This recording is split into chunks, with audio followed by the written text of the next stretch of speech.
তো ভিউয়ার্স, আজকের ভিডিওটা একটু ডিফারেন্ট হতে চলেছে। অদূর ভবিষ্যতের কথা মাথায় রেখে আমরা চলে এসেছি টাটার ইভি গাড়ি নিয়ে। লোডেড গাড়ি হয়েছে এবং আপনারা তো দেখেছেন প্রাইভেট গাড়িতে ইউজ হয়েই থাকে। তার সাথে কিছু পরিবর্তন এনেছে টাটা, যেগুলো এনেছে লোডেড গাড়ির ওপরে, যেগুলো আপনাদের অনেকটা সাশ্রয় হবে জীবনের। তার সঙ্গে যে চেঞ্জেস আসতে চলেছে তার সঙ্গে আমাদেরকে পরিবর্তন হতে হবে, নিজেদেরকে পরিবর্তন করতে হবে।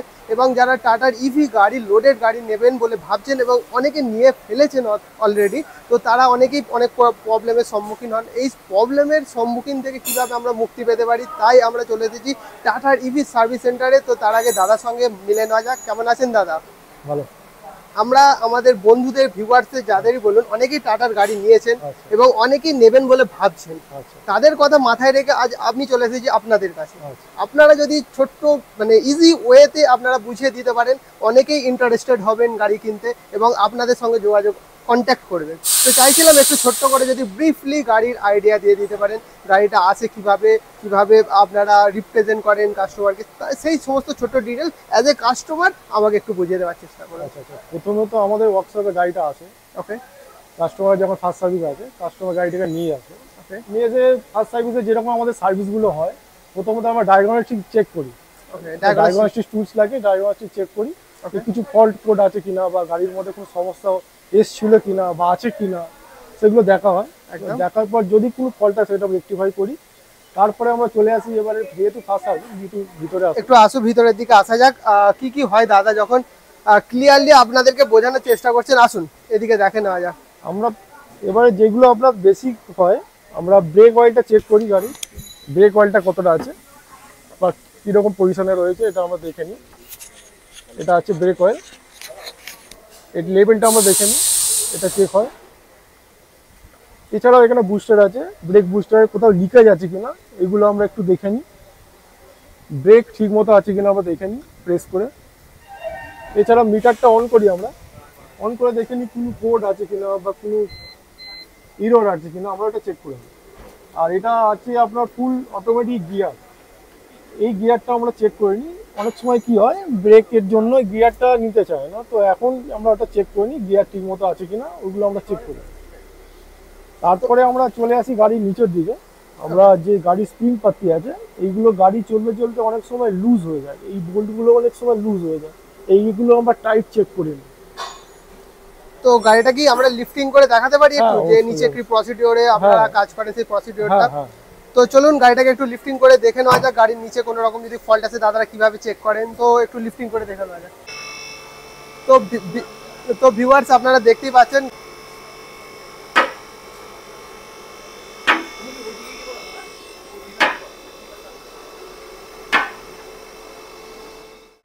তো ভিউয়ার, যেহেতু আমরা গাড়ির নিচে যাবো তাই কিছু আমাদের সেফটি প্রোটোকল মেনে চলতেই হবে। তাই আমাদেরকে হেলমেট দেওয়া হয়েছে এবং দাদা তো অলরেডি হেলমেট, হ্যান্ড গ্লাভস নিয়ে রেখেছেন। তো দাদা চলুন দেখে নেওয়া যাক কোনখানে কি প্রসিডিওর মাধ্যমে চেক আমরা এইগুলো চেক করি।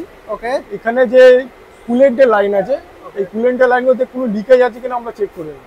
ওকে, এই ক্ল্যাম্পগুলো আমরা দেখে নিই, এখান থেকে কোথা থেকে যদি কুলেন্ট লিকেজ থাকে তাহলে আমরা সেটাকে রেকটিফাই করি, এগুলো চেক করা হয়। আর স্প্রিং পাতি বোল্টগুলো আমরা চেক করি। ওকে, সাইড থেকে যেটা দেখা যাচ্ছে বোল্টগুলো আমরা চেক করি। ওকে, তো তারপরে আর কি চেক করা হয় এখানে? আপনাদের কিছু আছে, এখানে আর্থিং রয়েছে, আর্থিংটা দেখে নেওয়া হয়। ওকে, এটা একবার দেখে দেওয়ার চেষ্টা করবো যে এখানে আর্থিং রয়েছে, এটাকে চেক করে দেখে নেয় ফার্স্ট সার্ভিসে। আর কি এখানে চেক করা হচ্ছে? এখানে শ্যাফটের বোল্টগুলো চেক করা হয়। আচ্ছা, যে শ্যাফট রয়েছে আপনারা দেখতেই পাচ্ছেন, এর বোল্টগুলো কতটা কি লুজ হয়েছে বা কতটা টাইট দরকার, ওগুলো চেক করে নেওয়া হয় বন্ধুরা। তারপরে অয়েলটা চেক করা হয়। এর অয়েল, ডিফেন্সিয়াল অয়েল যদি কম থাকে তাহলে সেটাকে আমরা টপ আপ করে দিই। তারপরে এই অয়েলগুলো চেক করা হয়, যদি সেটা দরকার হয় ওটাকে চেঞ্জও করে দেন আপনারা। তো ভিউয়ার্স, নিচে থেকে যতটা পারছি দেখিয়ে দেওয়ার চেষ্টা করছি। আর কিছু চেকিং হয় বা এছাড়া কাস্টমার যদি কোনো কমপ্লেইন থাকে যে আমার ব্রেক কম লাগছে বা ব্রেক একটু হার্ড লাগছে, তখন আমরা এখানে যে ব্রেক শু আছে, এখানে ব্রেক শু রয়েছে, ব্রেক প্যাড আছে, এই ব্রেক প্যাডটা আমরা কয়েলের ভিতরে রয়েছে। হ্যাঁ, এটা হচ্ছে ব্রেক প্যাড, এই যে এটা ক্যালিপারের ভিতরে ব্রেক প্যাড আছে। ওকে, এই প্যাডগুলো আমরা চেক করে নিই। একদম, ওটাকে চেক করলে মোটামুটি ওখান থেকে ব্রেকের প্রবলেমটা সলভ হয়ে যায়। ওকে ওকে ওকে, তো দেখুন ভিউয়ার্স, আপনাদের যতটা পারছি দেখানোর চেষ্টা করছি। আর ইভি গাড়ি নিয়ে তেমন কোনো প্রবলেম ফেস করতে হয়নি আজ পর্যন্ত। যতটা দেখুন গাড়ির রানিং অবস্থা রয়েছে কিন্তু বোঝা যাচ্ছে না। আর এবার কি লিফটিং ডাউন ডাউন করে যেটা ড্রাইভার টুলসে যেটা চেক হয় সেটা দেখাবো। ওকে, তো চলুন তাহলে ডাউন করা যাক এবং দেখেন। তো বন্ধুরা চলুন কিভাবে প্রসিডিওরের মাধ্যমে দাদারা চেক আপ করেন, তো দাদা একটু যদি দেখিয়ে দেন। আচ্ছা চলুন দেখে নেওয়া যাক। আমরা টাটা সফটওয়্যার দিয়ে এটা দেখি। ওকে, টাটার নিজস্ব সফটওয়্যার? এটা টাটা নিজস্ব সফটওয়্যার। ওকে, টাটা ডায়াগনস্টিক সিস্টেম। এটা অনলি ফর যেগুলো ডিলার আছে টাটার, একমাত্র সেই সমস্ত ডিলারে এই সফটওয়্যারগুলো ওরা প্রোভাইড করে। ওকে, তো এখান থেকে আমরা দেখে নেবো কিভাবে কি প্রসিডিওরের মাধ্যমে চেক আপ হয়। ইভি সিলেক্ট করা হলো, তারপরে ডায়াগনোসিস, তারপরে হচ্ছে গাড়ির মডেল সিলেক্ট করা হলো। নেক্সট বাটনে ক্লিক করার পরে আমরা চলে আসলাম। এখান থেকে কোথায় যাব? এখান থেকে আমরা চলে এলাম গাড়ির ইস্যুতে। গাড়ির ইস্যুর ডিটেলসে গেলে আমরা বুঝতে পারবো কোনো ধরনের যদি সমস্যা থাকে এখানে আমরা পেয়ে যাবো। কিন্তু এখন আমরা দেখতে পাচ্ছি এই গাড়ির মধ্যে কোনো প্রবলেম নেই, যেহেতু নতুন গাড়ি রয়েছে। এটা নতুন গাড়ি আর গাড়িটা এখনো থাকে না। ওকে, যদি কোনো কারণে থাকে তাহলে এখানে আমরা এটা রেকটিফাই করি। তারপরে যে চেকিং যে প্রসিডিওর, চেকিং প্রসেস যেটা দেখি আমরা, যদি পুরো সিস্টেমটাকে যদি আমরা চেকিং করি তখন আমরা অটো স্ক্যানে চলে যাই। আচ্ছা, তো একবার দেখিয়ে দেওয়ার চেষ্টা করছি। এই গাড়ির মধ্যে 4টি ইস্যু আছে, 4টি ইস্যু একসাথে স্ক্যান হচ্ছে। ওকে, 4টে জিনিস একসঙ্গে চেক আপ হচ্ছে।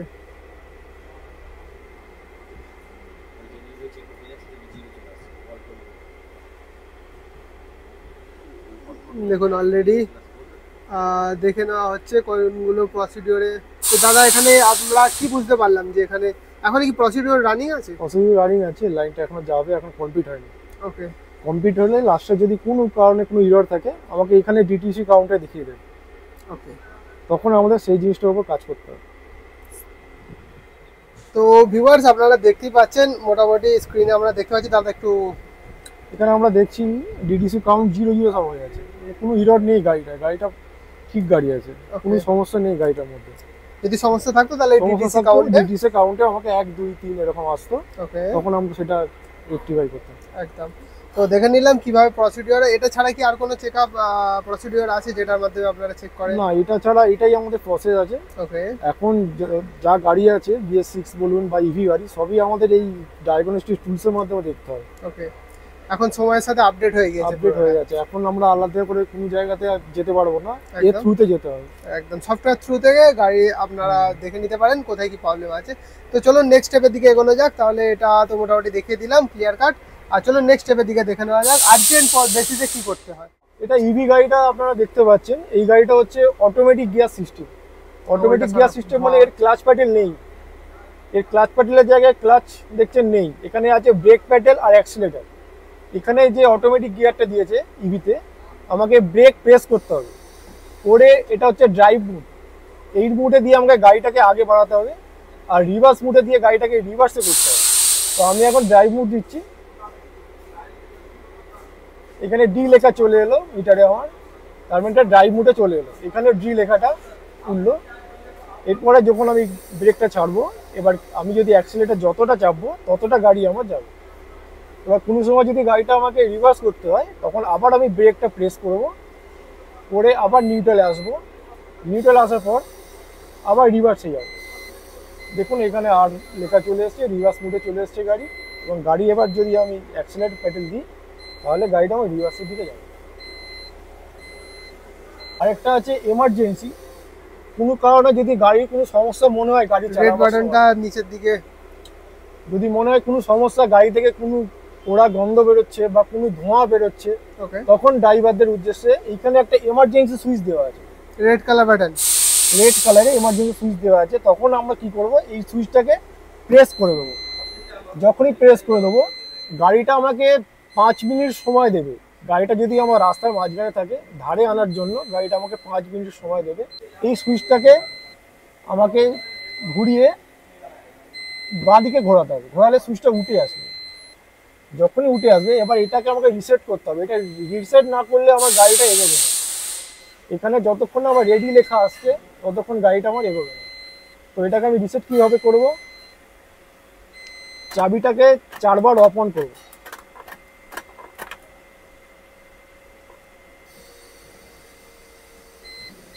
করার পর আমার রেডি লেখা চলে এলো। এটা রিসেট হয়ে গেল। এবারে গাড়িটা আমার চালানো যাবে। গাড়িটা এবারে স্টার্ট হয়েছে, এবার দাদা দেখিয়ে দিলেন, রিসেট করার পরে গাড়িটা অটোমেটিক স্টার্ট হয়ে গেছে। ওই নবটা টেনে নেওয়ার পরে আমি যেটা দেখলাম যে 5 মিনিট নয়, 1 মিনিট 20 সেকেন্ড থেকে 2 মিনিট পর্যন্ত ম্যাক্সিমাম ওটা করে, কারণ দাদাদের সঙ্গে এসে কথাগুলো যখন বলছিলাম তখন এগুলো জানতে পারলাম। তো আপনারা আসতেই পারেন। আর কিভাবে আরো প্রসিডিওর রয়েছে, আরো কিছু প্রসিডিওর রয়েছে, চলুন দেখে নেওয়া যাক। তো দাদা আমরা কিছু টুল কিট রয়েছে যেগুলো দেখে নেওয়ার চেষ্টা করবো। পার্ট বাই পার্ট ছোট ছোট জিনিস, অনেক দরকারি জিনিস আছে, তবুও দাদা একটু যদি দেখিয়ে দেন। হ্যাঁ, এই টুল কিট গুলো হচ্ছে স্পেশাল ইভি গাড়ির জন্য করা হয়েছে। এই টুল কিট গুলো স্পেশাল ইভির জন্য? স্পেশাল ইভির জন্য আছে। Okay, এই টুল কিট গুলো সব ইনসুলেশন করা আছে, যে ওখানে এটা হাই ভোল্টেজ গাড়ি আছে, ওকে সেহেতু এমনি টুলস এই গাড়িতে ইউজ করা যাবে না। ওকে, ওই জন্য এইগুলো সব ইনসুলেট করা আছে, সব কটা টুলস দেখতে পাবেন ইনসুলেট করা আছে। একদম, যেহেতু ইভি কারেন্টের একটা লিংক আছে তাই জন্য সব কটা ইনসুলেট করা আছে, সবকিছুই ইনসুলেন্স করা আছে। তো দেখে নিন, আরো কিছু টুল কিট রয়েছে যেগুলো নব রয়েছে আলাদা আলাদা, স্ক্রুর জন্য আলাদা আলাদা নব। সব টুলের মধ্যেই ইনসুলেন্ট পাবে, একদম সকেটের মধ্যে ইনসুলেন্ট আর টুলসের মধ্যে ইনসুলেন্ট করা হবে। একদম টাটা একদম সেফটির দিক থেকে সব থেকে ফার্স্ট আছে অবশ্যই। তার সঙ্গে দেখুন আরো কিছু ইনস্ট্রুমেন্ট আছে যেগুলো আপনাদেরকে পরের ভিডিওতে দেখাবো বা দেখানোর চেষ্টা করছি, দেখে নিন। আরো তো এগুলো ছাড়াও ইনস্ট্রুমেন্ট রয়েছে। আচ্ছা, চার্জিং প্রসেসটা একটু দেখতে পারি আমরা? হ্যাঁ হ্যাঁ, অবশ্যই। চলুন তাহলে চার্জিং প্রসেসটা দেখে নেওয়া যাক। তো ভিউয়ার্স চলুন চার্জিং এর পোর্টগুলো একটু দেখে নেওয়া যাক, একটু যদি দেখিয়ে দেন। তো এখানে দুটো পোর্ট আছে, একটা স্লো চার্জের পোর্ট, একটা ফাস্ট চার্জের পোর্ট। স্লো চার্জের পোর্টটা আমরা ঘরে চার্জ করতে পারি এসি কারেন্টের মাধ্যমে, এটা হচ্ছে স্লো চার্জের পোর্ট আছে। স্লো চার্জিং পোর্ট রয়েছে, আর পাশেরটা রয়েছে এটা ফাস্ট চার্জিং। হ্যাঁ, আর এটা হচ্ছে ফাস্ট চার্জিং। ওকে, এটা হচ্ছে আপনার ফাস্ট চার্জিং, এটা 2 থেকে 2.5 ঘন্টার মধ্যে গাড়ি ফুল চার্জ হয়ে যাবে। আচ্ছা, তাহলে স্লো চার্জিং এ কতক্ষণ টাইম স্লো লাগে? চার্জিং এ আপনার 6 থেকে 7 ঘন্টা লাগবে ফুল চার্জ হতে। একদম, তো ঠিক আছে, আমরা দেখে নিলাম চার্জিং প্রসিডিওর। আর চার্জিং এ কোনো রকম সমস্যার সম্মুখীন হয় কাস্টমাররা? সমস্যা হয়, এবার চার্জিং এর সময় যে আছে, ওকে, এখানে আমাদের 15 অ্যাম্পিয়ারের সকেট লাগে, 4 অ্যাম্পিয়ার এসি 15 অ্যাম্পিয়ারে। অনেক সময় কোনো লাইনে তাদের অ্যাম্পিয়ার কম থাকে, একদম, বা কোনো কারণে ভোল্টেজ ড্রপ থাকে, তখন চার্জিং এর সমস্যা হয়, তখন কাস্টমার আমাদের কাছে আসে আর আমরা টেস্ট করি। আমাদের এখানে যে বোর্ড আছে সেই বোর্ডে লাগিয়ে ওনাদেরকে দেখিয়ে দেওয়া হয় এবং বলা হয় যে ওনাদেরকে ইলেকট্রিশিয়ানকে ডেকে এনে যে বাড়ির যে হাউস ওয়ারিং যারা করে তাদের দিয়ে ভালো করে যেন বোর্ডগুলো একটু ঠিক করে দেখে নেয়। ওকে, তো তারা কি প্রবলেমটা দেখতে পায় চার্জিং পয়েন্টের মধ্যে? প্রবলেম এই চার্জিং পয়েন্টের পিছনে কিছু ইনস্ট্রাকশন দেওয়া আছে, ওকে, এইগুলোকে আমরা কাস্টমারকে ফলো করতে বলি। একদম, এইখানে যেমন ইনস্ট্রাকশন দেওয়া আছে, এখানে 3টে লাইট রয়েছে, ওকে, পাওয়ার, চার্জ আর ফল্ট। ওকে, এই লাইটগুলো যখন জ্বলবে, কোন কোন লাইট জ্বলছে বা কি কি সমস্যা হচ্ছে সেই সমস্যাগুলো এখানে দেওয়া আছে ডিটেইল। একদম, তার সঙ্গে দেখুন পাওয়ার অন থাকলে একটা অন থাকবে, একটা ব্লিঙ্ক করবে, সেকেন্ডটাও ব্লিঙ্ক করবে। আর যে দুটো প্রবলেম বেসিক্যালি আপনাদের হয়, ভেহিকেল ওভার টেম্পারেচার হয়ে গেলে দেখবেন একটা প্রথমে একটা অন আছে, তারপর একটা অফ আছে, তারপর একটা ব্লিঙ্কিং হচ্ছে, তার মানে এটা ওভার টেম্পারেচার হয়ে গিয়েছে। আর একটা যেটা হয় প্রবলেম আপনাদের বাড়িতে ওভার কারেন্ট হয়ে গেলে, এই তিনটে যে বাটন রয়েছে অন অন অন, এই তিনটে লেখা মানে এটা অন থাকবে, এটা অন থাকবে আর এটা অন থাকবে, তাই তো? আমি ঠিক বললাম তো? তো ভিউয়ার্স আপনারা এই প্রসিডিওরগুলো ফলো করবেন, ইনস্ট্রাকশন দেওয়া রয়েছে, যেহেতু আপনাদের ডেলি লাইফে কোনো রকম প্রবলেম না হয়। এই চার্জিং যে পোর্টের পিছনের দিকে কিছু ইনস্ট্রাকশন দেওয়া থাকে, আপনারা ওগুলো ফলো করলে আশা করি আপনাদের গাড়ি কোনো রকম প্রবলেম হবে না। আদারওয়াইজ যদি কোনো রকম প্রবলেম হয়, দাদারা রয়েছেন, আপনারা যতটা পারবেন দাদার সঙ্গে কন্ট্যাক্ট করুন, সহযোগিতা তো অবশ্যই সহযোগিতা করবেই। তো দাদা আমাদের একটু দেখিয়ে দিন কিভাবে চার্জিং প্রসিডিওর রয়েছে, এতেও তো কিছু প্রসিডিওর রয়েছে। হ্যাঁ, প্রথমে আমাদের এই স্লো চার্জিং পোর্টটা খুলে চার্জারটাকে ফার্স্ট লাগাতে হবে। চার্জারটা ফার্স্ট লাগিয়ে দিলাম, ওকে, দেন এরপরে আমরা এই প্লাগটা বোর্ডেতে কানেক্ট করবো। চলুন দেখে নেওয়া যাক। আচ্ছা, এই গাড়ির একটা বিশেষত্ব আছে, যেহেতু এই গাড়ির তো ইঞ্জিন নেই, ওকে, তাহলে এই গাড়ি কিন্তু কুলেন্ট আছে। এবার কুলেন্টটা কি হয় সেটাও অনেক কাস্টমারদের আগ্রহ আছে যে কুলেন্টটা কি হচ্ছে। একদম, তো চলুন দেখে নেওয়া যাক কুলেন্টার কাজটা কি রয়েছে। তো ভিউয়ার্স আপনাদেরকে দেখানোর চেষ্টা করছি অ্যাকচুয়াল পেট্রোল বা অয়েল গাড়িতে যেগুলো কুলেন থাকে, কিন্তু এতে কোনো রকম ইঞ্জিনই নেই, যেহেতু কুলেনের কোনো কাজ নেই, কিন্তু বাট কাজ আছে। এটা সেই কাজটা কি রয়েছে সেটা দেখানোর চেষ্টা করছি, চলুন দেখানো যাক। আচ্ছা, এর হচ্ছে এখানে কুলেন্ট আছে, আমরা এখান দিয়ে দেখে নিই কুলেন্টটা কতটা আছে। ওকে, ওখান থেকে চেক করা যায়? চেক করা যায়, যদি কম থাকে আমরা টপ আপ করি। ওকে, এখান থেকে আমরা কুলেন্ট চেক করতে পারি।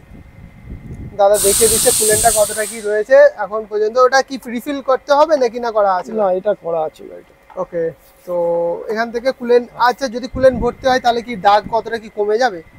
যদি কুলেন্ট কমে যায় আমার এখানে মিটারে সিগন্যাল দিয়ে দেবে। ওকে, আর এই কুলেন্টটা বিশেষ ইম্পর্টেন্ট রয়েছে, এই কুলেন্টটা হচ্ছে এই গাড়ির ব্যাটারিটাকে ঠান্ডা করে। ব্যাটারিটাকে ঠান্ডা করে? ব্যাটারিটা ঠান্ডা করে। আর কত টেম্পারেচার পর্যন্ত ঠান্ডা করে? এটা 0 ডিগ্রি পর্যন্ত টেম্পারেচার নিয়ে যায়। এবার সাধারণত প্রশ্ন আসবে যে তোমার যে কুলেন্ট কি করে 0 ডিগ্রিতে যাচ্ছে। একদম আসতেই পারে। তো 0 ডিগ্রিটা এখানে সাধারণত যে এসি আছে, আমরা যে গাড়ির মধ্যে এসি সিস্টেমে চালাই, সেই এসিটা কি করছে, সেই এসিটার এই কুলেন্টটাকে ঠান্ডা করছে। ওকে, তার জন্য এখানে একটা ইউনিট দেওয়া আছে সামনের দিকে। সামনের দিকে চলুন দেখে নেওয়া যাক। চলুন সামনের দিকে ইউনিটটা এই যে এটা দেখতে পাচ্ছেন রেডিয়েটরের মতো, এটা রেডিয়েটর নয়, এটা হচ্ছে কন্ডেন্সার আছে এসি। আচ্ছা, এসির কন্ডেন্সার। এই এসির গ্যাস কুলেন্টটাকে ঠান্ডা করছে করে এবার সেটা ব্যাটারির মধ্যে 0 ডিগ্রি টেম্পারেচার পর্যন্ত নিয়ে যাচ্ছে। একদম। তো এইভাবেই গাড়িটাকে ঠান্ডা বা প্রসিডিওর মানে কুলেনের কাজটা দাদা ক্লিয়ার কাট বলে দিলেন। তো আরও অনেক কিছু জিনিস আছে, আসলে জানতে পারবেন। যতটা পেরেছি 99% তো জানিয়ে দিলাম, দাদা জানিয়ে দিলেন। বাকিটা যদি কোনো রকম প্রবলেমের সম্মুখীন হন দাদাদের সঙ্গে কন্ট্যাক্ট করবেন, দাদারা আরও ডিটেলস আপনাদের সঙ্গে শেয়ার করবেন। আর ভবিষ্যতে যেহেতু ইভি আসতে চলেছে, আপনাদেরকে এই সমস্ত যে ইনফরমেশন শেয়ার করলাম এগুলো জেনে রাখা দরকার। তো দাদা থ্যাংক ইউ আমাদের সঙ্গে এত মূল্যবান টাইমটা দেওয়ার জন্য, থ্যাংক ইউ। তো ভিউয়ার্স, আমরা আজ এসেছিলাম ভান্ডারী অটোমোবাইলে। সবাইকে যে ভান্ডারী অটোমোবাইলে আসতে হবে তার কোনো মানে নেই।